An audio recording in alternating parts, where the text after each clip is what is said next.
কেমনে বললে বুঝতা, কিভাবে বললে বুঝতা? কেউ কারোর জন্য আটকাইবে না বাপ। তুমি গুনাহ করলে তোমারে বাধা দিবে কি? তুমি কৌশল করলে আমি তো পারতাম বুঝাইতে না পারো, কিন্তু রাতের 2টায় অন্ধকারে তুমি উলঙ্গ ছবি দেখলে তোমারে ফিরাবে কি? তুমি যদি নিজের লজ্জাস্থান নিজের হাতে নাপাক নষ্ট করে ফেলো, তোমারে থামাবে কি? তুমি যদি কোনো হারাম মেয়ের সম্পর্কে নিজের চরিত্র নষ্ট করে ফেলো, তোমারে ফিরাবে কি?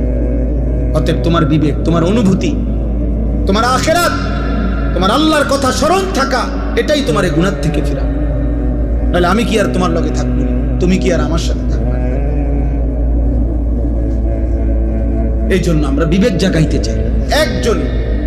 একজন হোক, কোনো অসুবিধা নেই।